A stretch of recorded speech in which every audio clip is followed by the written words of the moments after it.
Welcome to our channel, Book by Book. Today we're jumping into a memoir that's, well, really made some waves. It's more than just a sports story. Definitely. It's a look deep inside how influence works today, Global marketing, shaking up institutions, it's all in there. We're talking about Legends and Souls, the memoir of an American original. It's by Sonny Vaccaro, written with Armin Katan, the journalist. Published 2025, but the story, wow, it covers decades. And Sonny Vaccaro, he's right at the heart of where sports, business, and culture collide. I mean, this is the guy who signed Michael Jordan. And Kobe Bryant later on. Plus, he spent years taking on the NCAA, challenging that whole amateur athlete setup. So our goal today, for you listening, is to really pull out the biggest, most useful ideas from this book. Right. If you're wondering how power really shifts, how iconic brands get built, or how one person, maybe starting as an outsider, can totally reshape things. Using just grit and, well, unconventional thinking. This summary is basically your playbook. It's packed with lessons on disruption and influence that apply way beyond sports. Okay, so if we boil Legends and Souls down, what's the absolute core message Vaccaro is putting out there about, success in business? I mean, it boils down to this. Real disruption, the kind that changes things. It's messy. It's not neat and tidy. And big movements often start with bold moves, maybe even controversial ones. Vaccaro's life really shows how one person's vision, their sheer hustle, and crucially, their willingness to kind of operate outside the normal rules can flip entire industries on their head and change the culture. It's a fascinating look at that high-stakes game where sports meets money. He makes it really clear that business, especially at that global endorsement level, isn't just about spreadsheets. Not at all. It's about who you are, your identity. It's about timing, sensing the right moment, building deep alliances, and just having the guts to go all in when others are playing it safe. Exactly. Yeah. The book shows that in this era, where athletes are basically global brands themselves and media deals shape culture, the role of that individual disruptor, it's maybe more important than ever. Vaccaro basically wrote a new rule book for influence, didn't he? Moving from the edges right into the center of things. Let's rewind a bit then, to the beginning. Because his origin story is, well, pretty unlikely. And it sets up the first big lesson. Vaccaro's from Trafford, Pennsylvania. Right, a small steel town, like nowhere near the corporate HQs or the fancy boardrooms. Worlds away. And that's why lesson one hits so hard. Vision trumps background.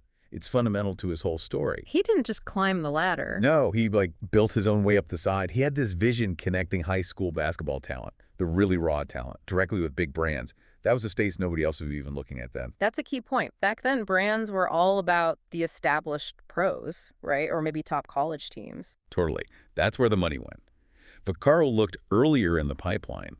He saw these high school kids as, high potential investments before anyone else did. So for you listening, maybe you feel like you're just somebody from somewhere, as the outline put it. This really applies. Absolutely.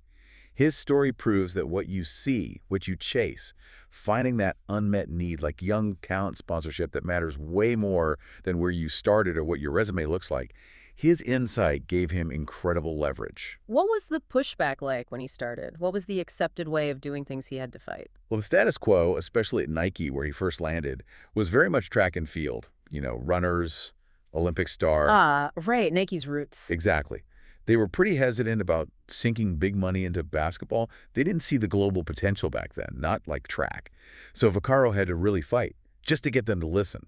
He was arguing that the future wasn't just individual champions, it was these dynamic team players. So if he wasn't an insider, how did he even get his foot in the door? How did he build that initial leverage? He put his vision into action. He created these high-profile high school all-star games. The most famous one was the Dapper Dan Roundball Classic in Pittsburgh. Okay, I've heard of that. Yeah, and these weren't just games, they were hubs. Places where he could connect directly with the players, the coaches, the families. He basically bypassed the whole college system at that level. So he proved he could get to the talent first. Exactly. He proved his access. That put him in a unique spot. That really fits the analogy you mentioned earlier, the polished gem versus the diamond in the rough. That's perfect, isn't it? The polished gems, the big stars, they cost a fortune. Less risk, maybe, but also less chance for that explosive, game-changing growth. Right. The diamond in the rough, that's where the massive untapped potential is. Vaccaro built his whole career digging in that rough terrain. His vision, his specific insight kept winning out over the safer, more polished corporate approach. And all this was happening just as the sneaker wars were kicking off. Oh yeah, the late 70s, the 80s, it was brutal competition. Nike, Adidas, then Reebok jumped in. It was fierce. Every athlete signed was like capturing territory from the enemy. A power node, as the outline said. Exactly. And the book paints Vaccaro as a key player, almost a general, in that war. He understood it wasn't just about performance. It was about merging athlete identity with consumer products to shape global culture. Which leads us to the absolute classic example, signing Michael Jordan. We all know the story, kind of, but the memoir really captures how audacious it was. It was audacious on two levels. First, picking Jordan. Yeah, he was talented, but still an unproven rookie. Right, not a guaranteed superstar yet. Not at all. And second, the deal Vaccaro pushed for. Nike execs, they wanted established guys, maybe track stars still. Yeah. Vaccaro had to persuade them to commit a crazy amount for a rookie back then. What was it? $2.5 million over 5 years. Plus, and this was the real kicker, a royalty on every shoe sold. A royalty. For a rookie athlete, was that even a thing back then? Absolutely not. Revolutionary. Before MJ, athletes got a flat fee. Endorsement money, that was it. By demanding a percentage, Vaccaro wasn't just signing a player. He was making Jordan a partner in the brand's success. He shifted the whole model from spokesperson to stakeholder. That explains his quote. The signing of Michael Jordan wasn't a gamble. It was a vision. It wasn't just luck or throwing money around. No, it was seeing the potential for this cultural phenomenon years before anyone else. Investing in identity, not just stats. And he saw Jordan could be bigger than basketball, a global icon, which apparently Nike itself didn't fully grasp initially. Right. It took serious convincing, pushing back against the corporate caution, needed unwavering belief. And that reliance on his own gut feeling, his personal insight, it leads right into the next big theme of the book, which is the absolute importance of human connection. Lesson 2. Relationships are deals in disguise. Yeah, this is often the tricky part for people thinking about their careers, isn't it? It's hard to measure. But Vaccaro's biggest wins, those all-star games, signing Jordan, signing Kobe, they were all built on trust. Deep trust. It was about personal promises, knowing the culture, sensing the right timing. It went way beyond just the legal stuff in a contract. The Jordan deal really shows that, doesn't it? That's the prime example. It worked because Vaccaro built a real connection with Jordan's family, with his inner circle. It wasn't just Nike signing Jordan. It was Sonny Vaccaro making a personal commitment. But hang on, relying that heavily on trust in such a cutthroat, high-stakes world, isn't that incredibly risky? I mean, youth basketball, AAU circuits, they sometimes get a bad rap, ethically speaking. How did he handle that? Balancing trust building with, integrity. That's a really important point, and the memoir digs into it.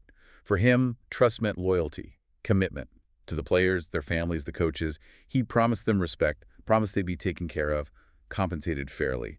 And he kept those promises, even if it meant battling his own bosses at Nike or Adidas. So that loyalty became his edge. Absolutely. Other people could offer money, sure, but Vaccaro offered respect, partnership. That built incredible loyalty to him, which you saw later when he left Nike for Adidas. The hardest part was breaking those personal bonds he'd spent years building under the Nike swoosh. So the contract lays out the what, but the relationship defines the how long and how well. That's a great way to put it. A contract's just the letter, right? The technical terms. But the relationship, that's like the newspaper where the story gets told day after day. Without that context, that reputation from the relationship, even the best contract can feel kind of empty. Okay, so building on that trust, Vaccaro didn't just play the game well. He started trying to change the rules, especially for athletes. Which brings us to lesson 3. Be the disruptor, not just the player. Yeah, this is really the driving force behind his whole career arc. He wasn't satisfied just making deals. He wanted to change how the game was played. First, by pushing sponsors towards high school kids. Right, challenging that norm. And then later, much more dramatically, taking on the NCAA's whole concept of amateurism. He consistently positioned himself as someone who saw unfairness in the system and wanted to fix it. So for someone listening, thinking about their own job or industry, how do you actually spot where disruption is needed? How do you become that agent of change? It starts with looking critically at how things are done now. Ask yourself, okay, who's really benefiting from the way things are set up right now? What assumptions are we all just accepting that might be totally outdated or maybe even unfair? Vaccaro saw billions pouring into college sports, from TV deals, merchandise, Yeah. and he asked the simple question, why aren't the people actually doing the work, the athletes getting any piece of that? That one question sparked a huge legal battle. So disruption isn't always about inventing something totally new. It can just be about rethinking who gets the power, who gets the money. Exactly. It's often about rewiring the existing system. Hmm. He wasn't inventing a new sport. He was trying to create a new, fairer financial model for the sport. It makes me think of that river metaphor you mentioned. Most people just float along. Right, they accept the current. The disruptor, though, they see the flow of energy and they think, how can I change this? And they might build a dam, redirect the flow, or dig a whole new canal, a more efficient route. Vaccaro was always digging new canals for money and influence, wasn't he? Especially around the college system. Constantly, Mm. bypassing the old ways. Mm-hmm. And he knew you couldn't stand still. That quote you highlighted nails it. If you're not rewriting the playbook, someone else will write you out of the game. It's a call to keep evolving, keep pushing, even when you're supposedly on top, like he was at Nike with Jordan. And being a disruptor, well, it means taking risks. Big ones, which is lesson 4. Taking big risks brings big rewards and big risks. They go hand in hand. You can't separate them. Vaccaro's whole career seems like a series of these huge gambles. Betting on Jordan, walking away from Nike when the Jordan brand was exploding to go to Adidas, a rival. Then signing Kobe Bryant to Adidas, facing massive pressure. And of course, taking on the NCAA. That move from Nike, leaving that kind of security and success, how did he manage that mentally? That's a huge leap. That moment really shows the two sides of risk, doesn't it? Yeah. He left Nike because his way of doing things, his focus on personal relationships, it just didn't fit Nike's more corporate direction anymore. So it was a values clash, partly. Partly, yeah. And it was terrifying, obviously, leaving the biggest, most dominant brand. But he felt it was necessary. He realized the only way to keep doing things his way, keep control over his network, was to go somewhere he could have more freedom, even if it meant starting over with Adidas or Reebok. The book makes a point, though. This wasn't just reckless gambling. Definitely not. For Vaccaro, risk meant, like the outline says, high awareness, high potential, and high effort. It wasn't blind luck. It was calculated, based on his deep knowledge of the market and always the strength of those personal connections. He trusted his network. He knew that even if the corporate structure changed, the people he'd built relationships with, the coaches, the players, they'd often follow him, not just the company logo. So if you're challenging powerful systems or just stepping outside your comfort zone for something bigger, you're going to face pushback. Setbacks are going to happen. How does the book say you should handle that? It frames setbacks as information, basically, not failures. When he jumped to Adidas, yeah, he hit resistance. He had to rebuild trust with new bosses who were maybe skeptical of his methods. Yeah. The key is seeing that discomfort zone as the place where the real learning and growth happen. It's that entrepreneurship metaphor again, isn't it? It fits perfectly. Your comfort zone is like base camp on a mountain. It's safe. You know the routine. Right. But if you want to reach the summit, achieve something truly significant, you have to leave base camp. You're going to slip. Your gear might break. You might even need to pull back for a bit. Vaccaro's willingness to keep pushing beyond the safety of his Nike success is what defined the whole second half of his career. And the memoir shows this isn't random, it's a cycle, which is useful for listeners thinking about their own careers. Yeah, the risk and reward cycle. It's a pattern. 5 stages. First, identify opportunity that takes vision. Second, invest in relationships. Build that human capital. Yeah. Third, take the risk, make the leap. Fourth, overcome the setback because there will be pushback. And fifth, generate the payoff. And the payoff just leads back to the beginning. Exactly. For a real disruptor, success just means you start looking for the next opportunity. It's constant motion. Which leads us kind of naturally to the biggest shift in Vaccaro's career, right? Moving from being the ultimate deal maker to becoming more of an activist. Lesson 5. Legacy is built when you empower others. This is really the powerful final act of the book. After decades of getting money to athletes through deals, he looked at the bigger picture and saw the college sports system itself as, well, fundamentally unfair. Exploitative, even. So he switched focus completely. Entirely. Turned his attention to changing the system, using his reputation, his understanding of how talent flows to fight the NCAA. And the big fight was the O'Bannon v. NCAA case. For listeners, let's just clarify the scale of what he was up against. What was this amateur model exactly, and why did Vaccaro want to tear it down? Well, the NCAA's amateur model for decades was this huge system generating billions every year. TV deals, March Madness, bowl games, jerseys. Yeah. Huge money. Billions. And it was all based on the idea that the athletes, the ones actually creating the value, were just student athletes getting an education as payment. Vaccaro saw that as unjust, like a cartel where only the colleges and the NCAA got rich off the athletes' talent and fame. And O'Bannon v. NCAA, where Vaccaro was a key witness, what specifically did that lawsuit target? It initially focused on using former players' names, images, and likenesses, their NIL, in things like video games. Ah, right, like the NCAA basketball games. Exactly. Duke players were in the games, making them popular and profitable, but they didn't get paid a dime for it. Vaccaro argued the NCAA was basically hoarding the athlete's own economic rights. His testimony, his story, really gave the case a moral force. It wasn't just legal arguments. It was about fairness. So his legacy isn't just about the size of the Jordan contract, is it? It's about changing the whole playing field for all college athletes who came after. That's the legacy multiplier mindset perfectly. Yeah. He shifted from focusing on his own deals, his own company's success, that's self-interest, to focusing on changing the system for everyone else. System-changing interest. That's how your impact lasts beyond your own career. His work helped pave the way for the NIL rights athletes have today. It's about helping others find their path. Exactly. Like the torch analogy they use. Passing the torch doesn't put yours out, it just creates more light overall. Right. And that quote sums it up. Legacy is built not in championships, but in how you lift the floor for others. It really redefines success away from just individual wins towards collective progress. Now, just to give listeners the full picture of how he operated earlier, let's quickly touch on those frameworks he helped build. First, the talent pipeline model.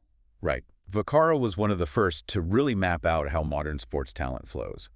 He saw the path, identified the best high school all-stars. They go on to big universities, then they become NBA stars, and then they get the huge global endorsement deals. And he got in at the start. Exactly. By focusing on the high school level, he controlled the earliest, cheapest, and maybe most influential point in that whole pipeline. That gave him massive leverage all the way up. And the second framework, the athlete rights shift, which his later activism pushed forward. Yeah, that's a big cultural change he was part of. Moving away from that shaky amateur idea towards recognizing that athletes, even college ones, have commercial value and deserve rights. Shifting the view from unpaid student to valuable individual deserving compensation, his fight really changed how we talk about college sports. Those are really powerful ways to look at any industry, aren't they? Are you just seeing the final product, or do you understand the whole pipeline? Are you just accepting the rules, or are you asking who should have the power? And the great thing about Legends and Souls is that these lessons aren't just theory. They really form a practical playbook, things you can actually do. Huh. We've pulled out 10 actionable tips straight from Vaccaro's playbook. Okay, let's run through them. Number 1, identify the overlooked talent or niche. For him, it was high school hoops. For you, maybe it's a customer group everyone ignores or a clunky process people just accept. Find those hidden gems. Number 2, cultivate strong relationships built on real trust. Think long-term partners, not just names in your contacts. Vaccaro knew coach and family loyalty was gold. Number 3, position yourself as the agent of change. Be the disruptor. If you see something unfair or inefficient, challenge it. Don't just play along. Number 4, embrace risk smartly. Go for the big play, but know the risks involved. Commit fully, like he did with the Jordan royalty deal, knowing the potential upside was huge, and be ready to bounce back from setbacks. Number 5, build pipelines, not one-offs. Think long-term.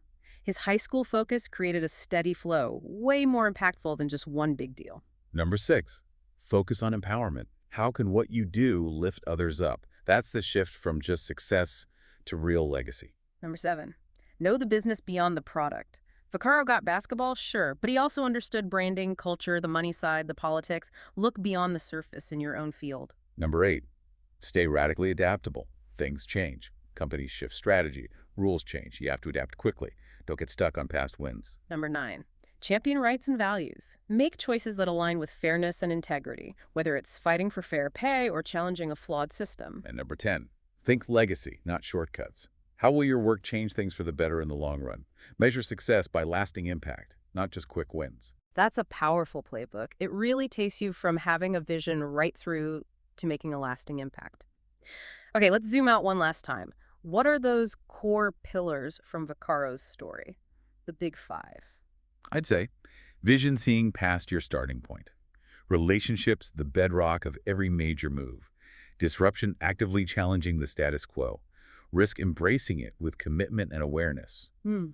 And empowerment, with the path to legacy by lifting others. Yeah, the big takeaway from Legends and Souls seems to be that the most important moves often happen away from the main stage. Exactly. In the negotiations, the planning meetings, and really in the moral choices you make when you're up against powerful forces. He started as an outsider from a small town. And ended up fundamentally reshaping who holds the power and gets the money in global sports. Quite a journey. Which leaves us with that final question the book kind of throws at you, the listener. What game are you playing right now? And maybe more importantly, are you helping shape the rules, or are you just playing by the ones someone else made? Vaccaro's story gives you a blueprint for choosing to shape them. Well said. Thank you so much for joining us for this summary of Legends and Souls. We hope breaking down these ideas was helpful. If you got something valuable out of this, maybe a new way to think about disruption or influence, please do subscribe to the Book by Book channel. We bring helpful summaries like this regularly. And share it with anyone you think might find this playbook useful. Likes and shares really do motivate us to keep digging into these books and bringing you the best takeaways. It absolutely does. We appreciate you tuning in. Until next time, keep reading, keep thinking critically. And keep challenging those assumptions. We'll see you next time on Book by Book.